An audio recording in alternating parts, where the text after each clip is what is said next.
Good morning, everyone. This is Charlotte, and we are chatting in cars. It's a podcast where I talk about damn near everything. I've got a whole baggie full of topics because when I think about things, I have to write them down because I'm over 30 and I can't remember shit. Right, I do swear, so if you want to avoid that, you might want to stop this now because it's going to get pretty risky. And I also talk about topics which aren't exactly G-rated, so you might want to think again before you start listening to this podcast. Our topic for today is PTS. Yes, I have PTS. I have been diagnosed with PTS thanks to several reasons in my upbringing. What we need to do is, first of all, I need to back up.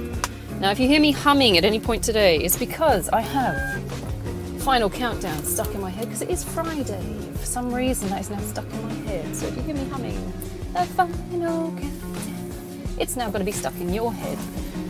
Enjoy the ride. It's 45 minutes till we get to work. I'm going to be crapping on about a lot of stuff. If you hear my indicator, I'm so sorry. If you hear my jewelry tinkling, yes, I'm a bit of a hoarder when it comes to jewelry. It is my Viking hoard. I'm going to take on one of the actors I love to listen to. I've forgotten his name. He's got an amazing voice. I want to say Mel Gibson, but it's not because he's an odd person. Morgan Freeman.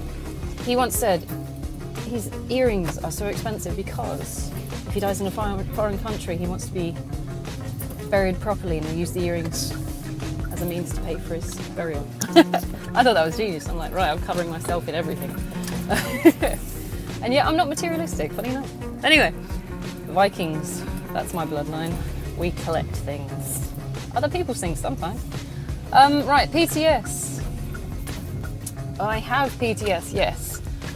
When I separated from my ex-husband, I had a slight nervous breakdown. I wasn't sleeping.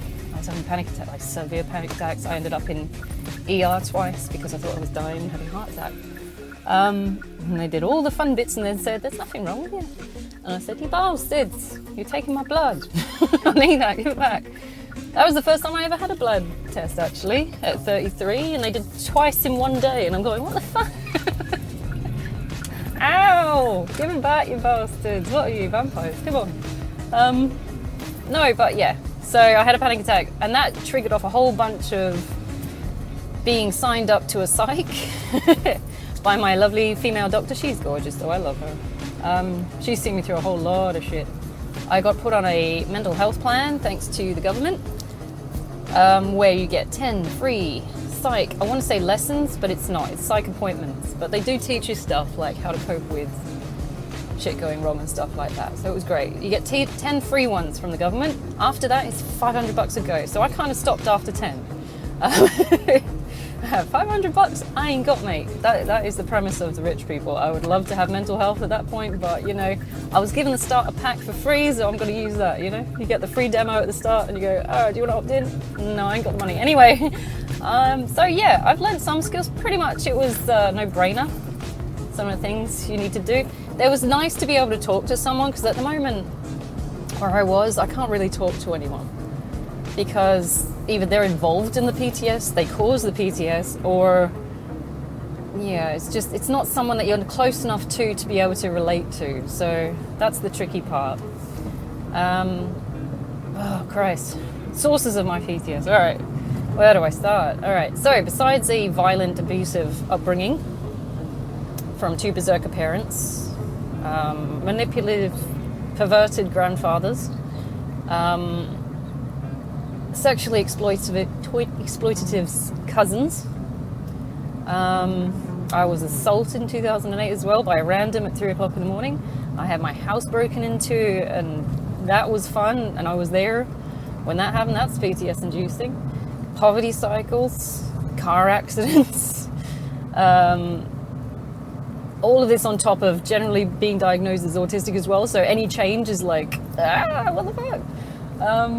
So yeah, that needs addressing as well.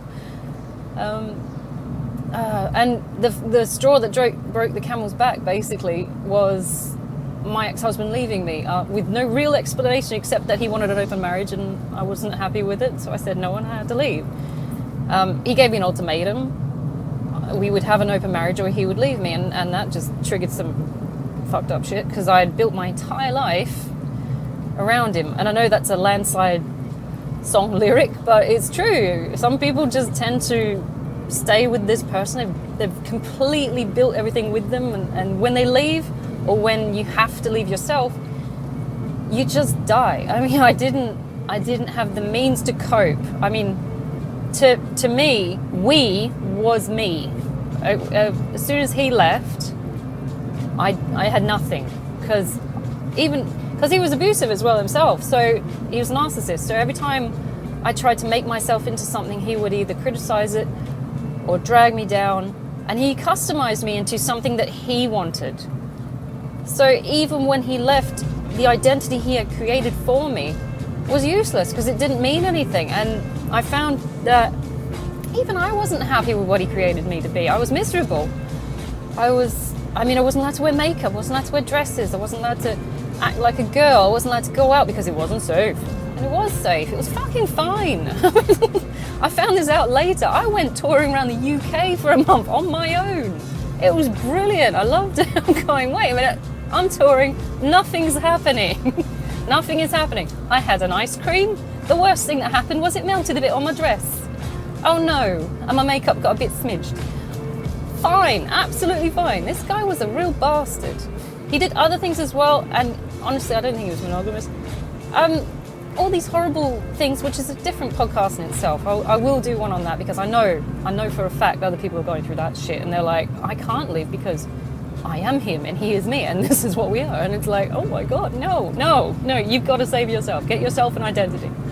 And they do it so subtly as well. Sometimes they're overt, and sometimes they do it very subtly, that you find yourself 20 years later like, who the fuck am I?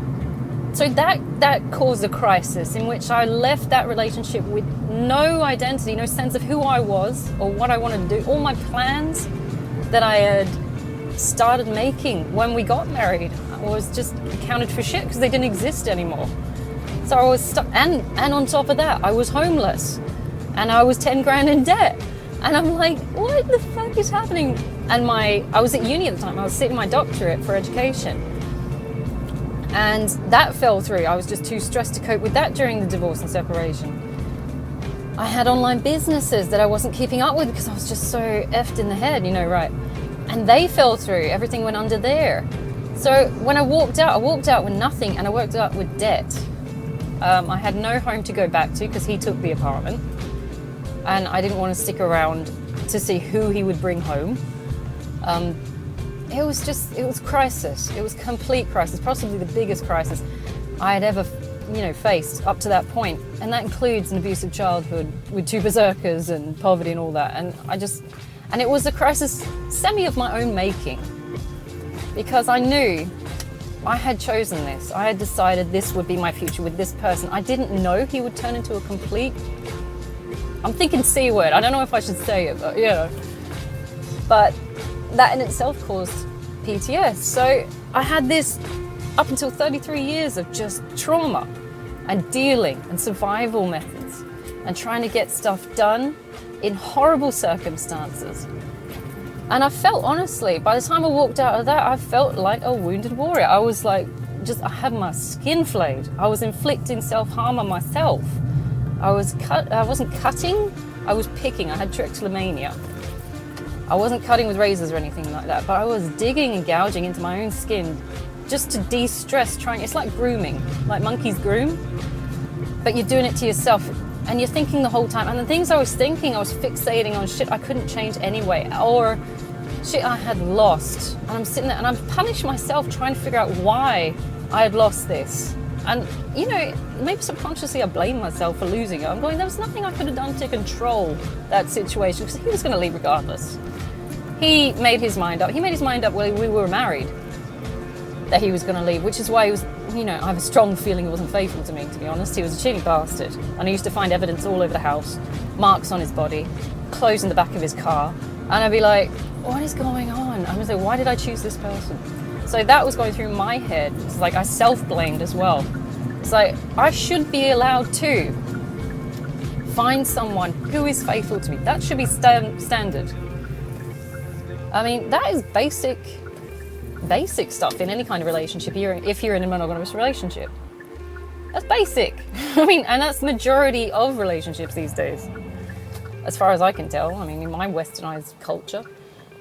So the fact that he had decided to, what I felt at the time, do this to me, I couldn't believe he did this to me. It was like, well, how did I not see the red flags at the start? I mean, he's a selfish, narcissistic bastard that would, you know, pick on everyone. And he just, if he didn't want to do it, he was so self-centered. So I don't know why I didn't see that coming. Inevitably, it would turn to anything like sexuality and things like that. So I don't know. So I blame myself for that. That's PTSD inducing. So I had this massive list of shit that I needed to work through, and I do still. I found that with my PTSD, the symptoms are like I started going to the gym because I never went to the gym. I found that besides having bad dreams, I always had horrible, violent dreams, and I think that was just reminiscent of my fucking childhood, to be honest. I had one dream recently where my dad had me on the floor, and I'm not talking sexually, I'm talking about violently and aggressively on the floor, and I was screaming, I'm sorry. And I couldn't, and I woke up and going, why the fuck was I sorry? What did I do? It's like, it's an instant reaction to apologize for something as part of the PTS. It's like, I'm sorry, I didn't, but he was going off, and I'm like, I must have done something, so I'm sorry. I'm sorry. But he was just over the top of me, just wailing. I'm screaming, and I couldn't get him off, and the only way I could get him off was like appeasement, saying sorry. And I'm like, it's mental shit that goes through your brain. I mean, I haven't lived with him since I was 19, so I'm 37 now. So even now, the ripple effect is felt in my subconscious. I'm still remembering this shit, and I don't want to. Another thing is when I'm at the gym, and I know I started talking about the gym, I find that my physical aspects of PTS come out. One of the things is when I overexert myself. Like, besides the fact when I'm, running myself down at work, I'll get cold sores and I'll look haggard and I'll get tired and maybe my periods go funny and I get eczema. I really get eczema around my neck and throat area because my body's just run down. But on top of this, I find when I'm at the gym, when my physical aspects of PTS come out, it is a case of I start getting tremor in my right hand, which then moves on to my muscles seizing up while I'm doing mid squats. Not helpful. And my breathing stops as well. So also not fun. So you're sitting there trying to get this weight off you while you're doing a weighted squat, and I'm doing okay with my weighted squats. I've been watching The Boys. I'm doing all right with my weighted squats. But you're like, fuck, okay, how do I get this weight off me? And it's not helpful. And I need to stop. I mean, I started doing it to actually, it was suggested to me to go to the gym and start doing strength training because it would get some of the anger out. I don't know if it helps with the depression so much because I was depressed at the time. I was diagnosed with autism, PTS, mild OCD, and depression, heavy depression at the time because I was just, my life was falling apart. Oh, and generalized anxiety. So that explains a lot of things from the past as well. So the generalized anxiety, I have a strong feeling has happened since childhood. And apparently it's a comorbidity of autism. So I don't know if we're just more susceptible to that kind of stuff. I don't know. But in the gym, and I was finding it was hard. I went to the gym to, first of all, get rid of my anger because they said, look, if you put some force and put your anger into lifting some weights or something, it will help you release it. You're just like angry. They suggest going and hitting something, like hitting a pillow or something like that. And I'm like, well, that's stupid. I'll go and lift some weights. That's at least constructive, right? And it's useful because you become strength trained, as if you want to go that far. I just did it to sort of regulate my moods and stuff like that because I know if I'm elevated, I'm going to go into a classroom and it's not going to be good for the kids and it's not going to be good for me, and I don't want to do that. So I go to the gym. I used to go before work, and by the time I come out of the gym, I was all right and I was level and I was settled and I could just go into work and just do my job and not have to think about it. But if I find that if I didn't go to the gym before work at the start, I would be agitated and I would be more readily available to access anger.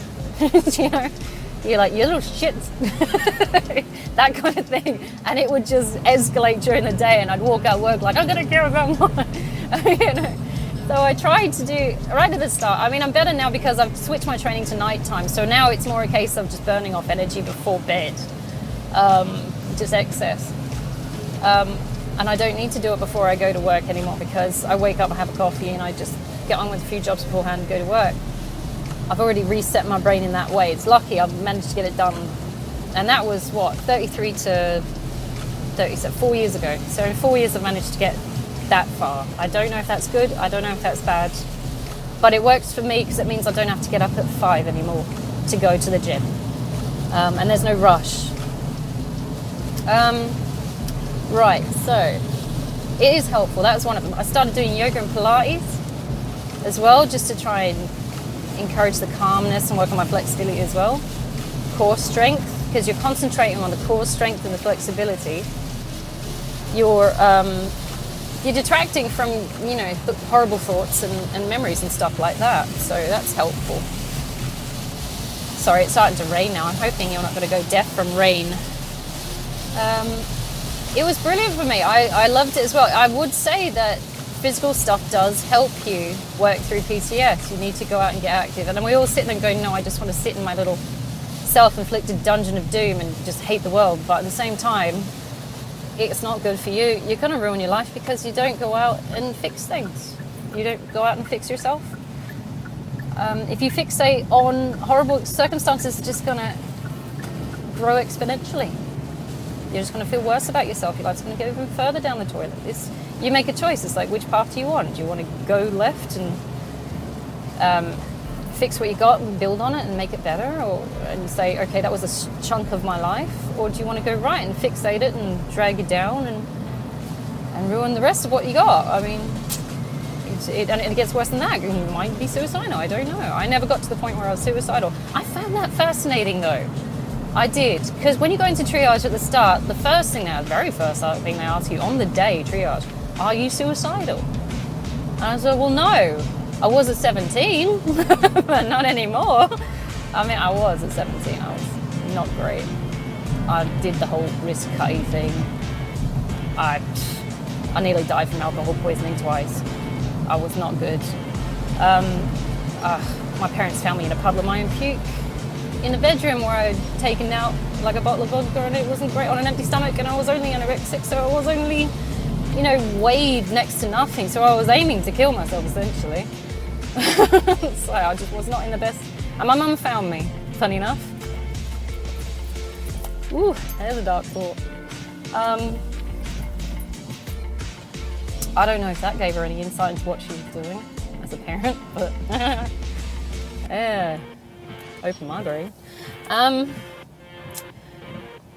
But you have a choice. I mean, don't go to the dark side. I mean, it does come back in waves, of course. Right now, I'm sitting here trying not to cry because I was thinking of me, you know, toughen myself. But it never stays. It never stays. I mean, give it 10 minutes, I'll think of something else, and my moods will just change. So, I'm going to do it right now. Yeah. What are we going to talk about? Ways of coping. I found that nutrition as well. See, I'm going on a different direction now. Let's go. Ways of coping. Food. Ooh, yes. You need to stop eating shit. I'm sorry. It is a definite depressant. It will make the situation worse. I found that the more shit I ate to try and cope with my symptoms of the depression associated with PTS, the fatter I got, the less good I felt about myself because I was getting squidgy. And it just didn't help. It didn't help the situation because I used to get hangovers from junk food as well. I'd be feeling like shit, and so I go eat some more. It's a band-aid solution and it doesn't work. It really is a band-aid solution. It might be a temporary fix. It's not going to fix the problem. You need to go and fix the fucking problem. And that takes being brave and facing where it came from, what effect it had on you, and trying to find ways to get over it, under it, around it, kill it if you can. I killed my anorexia. That fucker's not coming back. I made sure I did that one. Little bastard. That fucker. I saw that one directly as the enemy. I'm not even joking. I'm like, this fucker is the enemy. Now at this point, I know, because it's going to be a case of me or it. And I'm like, fuck you. I'm not doing this. So I started putting my routines in place to force myself to eat. I removed myself from situations where I felt compelled to be ridiculously skinny.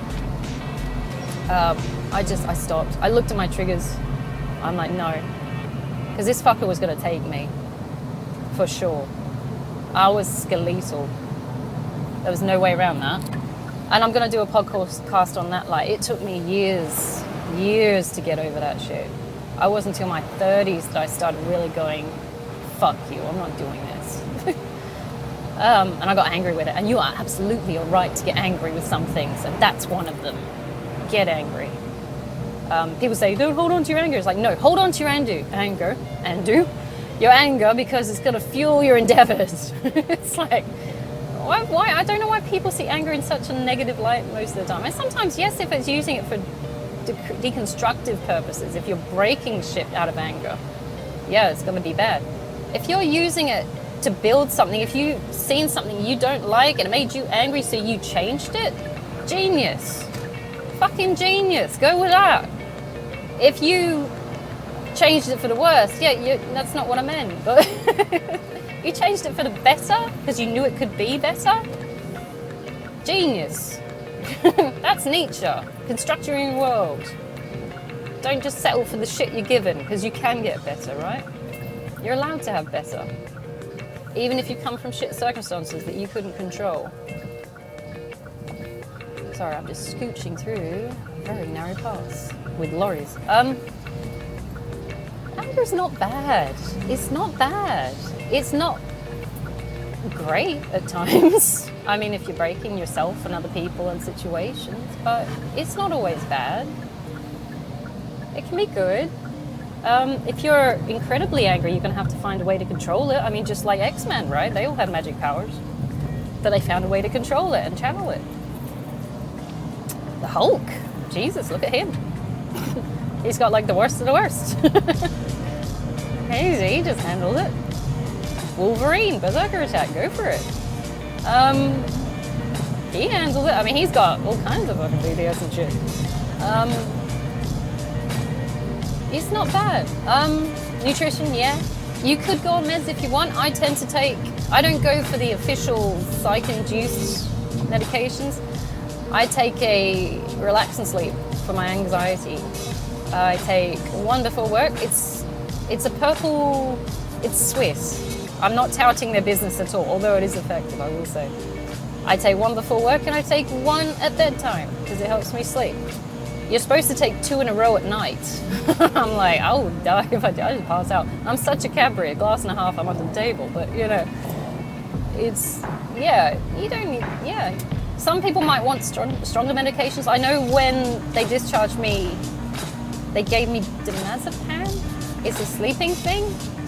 I was supposed to take 2. I took 1 and I slept for an hour and I didn't like it. I didn't like it. I didn't feel right doing that. To be honest, before I even started, I was worried about what it would do because I'm not a medications person. I will handle this. I mean, I don't take Panadol or Nurofen or anything like that because I'm like, it's a headache, it'll go away. Or it's achy pain, I'll massage it. I'm more structural than chemical, if I can. I mean, honestly, I have taken, when you used to be able to get codeine over the counter, now it's illegal because of all the methods, but they make it into something. I don't know what though. Might be meth. But when we used to get that over the counter, I think I took it once because I pulled one of my traps, my muscular traps, which are apparently huge. Huge enough to pull. So I was strained. I think I slept on it, honestly. That was probably it. And it was stiff, and I had trouble releasing it because I couldn't even move my right arm. I had trouble bending my neck and releasing it, so I was hunched up, squeezed up on a corner, basically. And I'm like, fuck this, I've got to be able to drive at least, because I've got to get to work.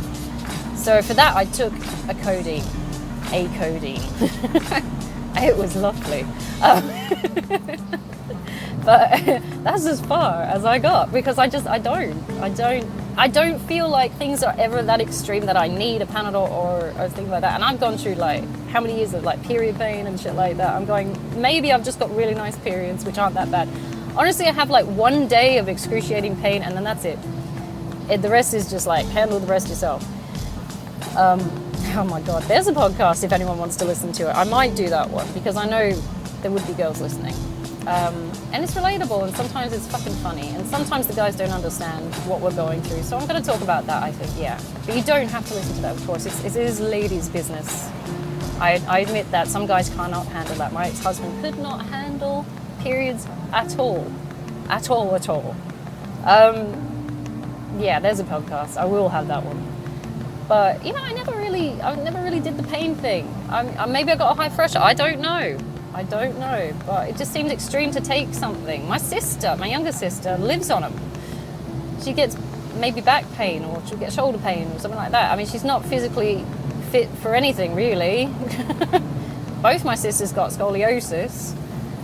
My brother is not great either. I mean, I seem to be the black sheep where I'm okay. It's like, I don't know. Not that I'm boasting, right? But I just don't feel the need. It seems odd that people. Oh, I got a slight headache. What are you going to do? Panadol. It's like, but why? You just drink some water, or I don't know. Maybe it's something else. Maybe it's stress. Maybe you need to look at your stress. Gosh, that was a tangent. Okay. All right, so PTSD at the gym, done that one. Nutrition, yes. Medicate if you want. It's up to you. Honestly, you're the individual. This is your life. You have to deal with the consequences. That's on you. And for God's sake, if I get one more person saying, junk food companies are making me fat, I'm going to... It's like, have you no sense of accountability? No. Okay, so yeah. We're going to do a podcast on that.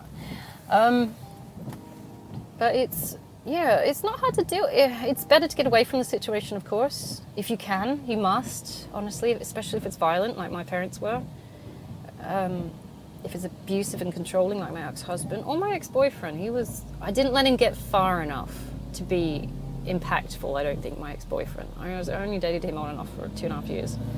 But while I was with him, he showed me that he is, he's not a long-termer. It's like, no, pass. He is a toxic masculinity incarnate, that one.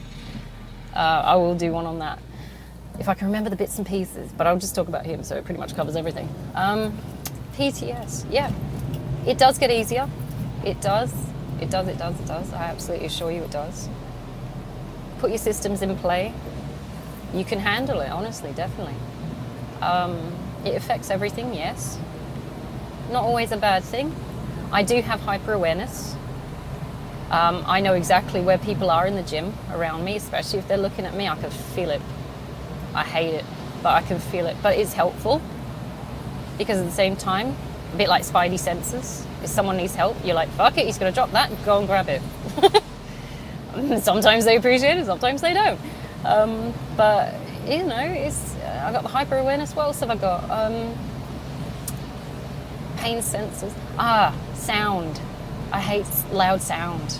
I don't know if that's the autism or the PTS or both, or one impacted on the other.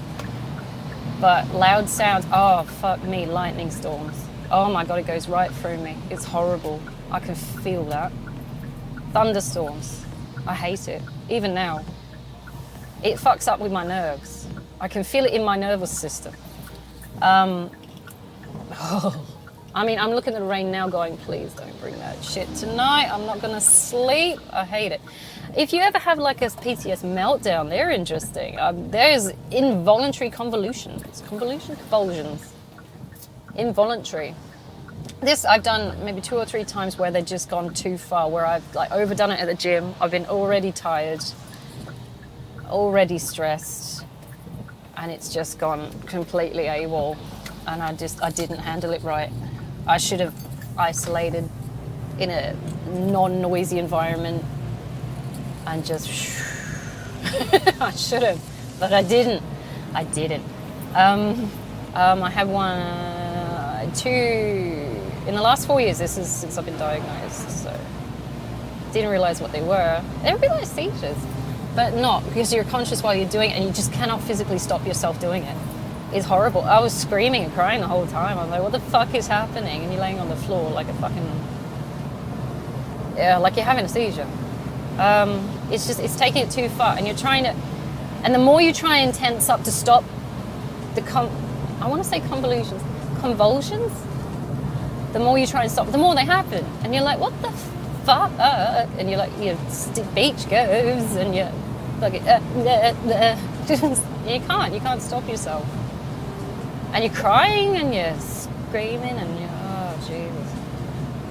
I mean, thank God no one saw them. I honestly, I don't feel comfortable. I know there's something I can't control, but at the same time, it's like, I don't like it. I don't think you're supposed to like it, Jim. Right, yeah.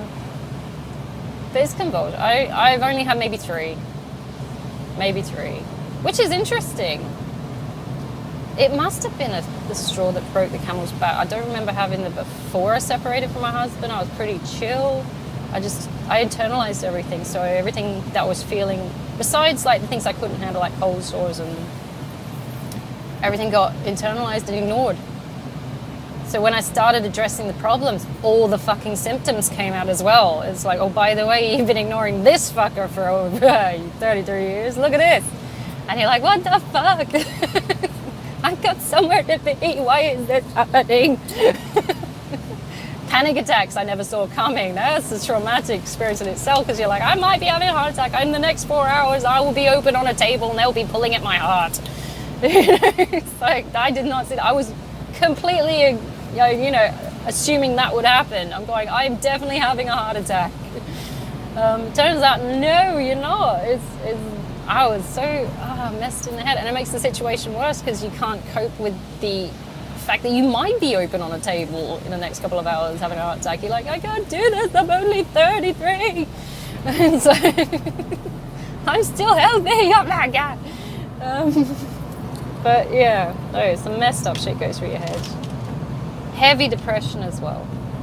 Depression over, like when I was divorced, it was depression over the loss, rejection, abandonment, treatment, just general treatment. It's like I gave my life to this man, and it's like it wasn't good enough. And I'm like, are you fucking serious? I gave my whole life. I didn't hold back. I don't hold back. I don't think you should hold back in a relationship. You love someone, you love all of them, and you give with all your love.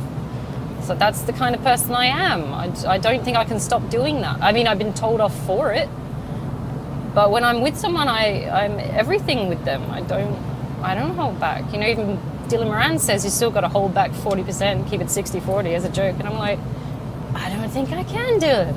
I don't want to. So when I lost him, I lost everything. I mean, if it would be even worse if he died and I still loved him, and at the moment I'd be fine with him dying. Looking back retrospectively, he was quite a horrible person. I don't know how I put up with that shit for so long. And I get to be myself now. So it's like all the things I want to do, I definitely do. And I do in spades, I tell you. I'm wearing makeup. I'm not wearing like heavy makeup. I don't go cake face. But I wear it every day. And I wear dresses damn near every day, every chance I get. And I don't let people tell me what I do, what I can wear and what I can say. I don't. Because I constantly deferred to him as well. I'm like, he must be right.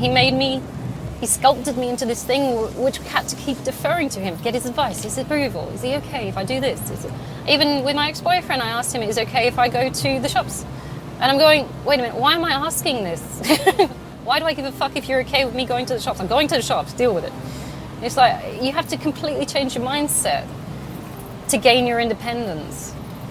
I was constantly asking permission. Do you mind if I? Can I? Is it okay if? And you're like, afterwards you step out, it's a breath. You feel like you're dying at the time, and it does induce PTSD because you're like dealing with the struggle of complete change. And one that was usually not predicted or out of the blue, and you're like, what the fuck? And your life drops. And you don't cope. And you're not supposed to cope. And anyone who says, oh, I walked out of this, no problems, is fucking lying. Everybody gets problems from divorce. Even if it's a good thing. It was a good thing that I left because he was abusive. The fallout was still intensely crazy bad. Because your life does fall apart. And anyone tries to put on a brave face and a tough face and say it doesn't mean anything, fuck this. They're fucking lying. And I don't know if you should or you shouldn't, but you should fucking punch them. Maybe you shouldn't punch them. Okay, violence never solves anything, although it does make me feel better. No, wait, that's my parents' conditioning. Okay, we're not going to go with that. But PTSD, yeah, you will be able to find ways around it. Just like learning disorder. I say disorder. My skills enhanced my career and everything. I don't know what you're talking about. Autism is not a disorder. It's not a disability. It's not a disability as far as I'm concerned. Various parts of autism can be a pain in the ass. Ultimately, the whole thing is never a bad thing. It's just different learning. It's different ability. It's not disability as far as I saw it. You learn and you're going to adapt anyway to cope. Same as I was reading this really good article on not dysmorphia. Oh, yeah. You're going to cope with that. You're going to survive that. What is it? Dyslexia. I mean, look at Keanu Reeves. Beautiful man. I love that man. He has dyslexia and he has to read scripts all the damn time. And he has to know the scripts as well. Not only does he have to read them, he's got dyslexia. He has to know the words verbatim. What the fuck? It's like, how about that for adapting and overcoming? PTS is very adaptable and overcomable. You will get through it. You will tweak as fuck. I do. I still do. I'm 37. My exposure ended... Actually, 33. So only 4 years. But, yeah, all right. It got dulled from 19. It got dulled down from 19. It wasn't the crazy berserker stuff that my parents were. So from 19 to 37, I still get the ripple effect of the violence and aggression. But it does dull down. It's not something that stops me doing anything anymore. I mean, I'll wake up from a dream and I'll go, hey, fuck you, guy. I don't scream anymore. I used to scream in my sleep. I've done that a few times with my ex-husband. And living at my ex-father-in-law's house, I was screaming one night because of a dream, and he actually came in, and I sleep naked, so that was awkward. Hey, Jeff, don't mind me. Jesus. Get your wife, come on. She's going crazy. I am crazy, it's fun. But no, I was screaming and he came in thinking I was being attacked or something like that. And I'm like, ah! Oh my God. Jesus Christ, the things I've seen. Must have scared the fuck out of him. It's like, I do not want to see this. Or rather, he had a South African accent, so it was more like, I do want to see this. Yeah. Yeah, no, you will get over it. It's a horrible thing. It just takes time. I'm hoping to get to a position where I don't feel tremors anymore in my hands when I lift weights. I'm hoping to get to a position where my lungs don't seize up. And my muscles don't seize up. I hate that. And your brain fog. And you go staring into space. You do. And it's pretty cliche. It's like, oh, is having Vietnam flashbacks. It's like, no, I'm having beatings flashbacks. It's like, I'm trying not to think about it. But the pre-workout has kicked in and I've got to the bit where I'm like, oh my God, I remember and I don't want to. But you're zoning out and it's not, and I've caught myself in the mirror before and the face when you zone out is astoundingly hilarious. I've noticed. Your eyes are wide. And you're looking at someone like you're gonna kill him. And I've done that. I've zoned out looking at someone before. It's fucking hilarious because they get scared, and you're like, "I'm sorry, I was just remembering. I'm sorry.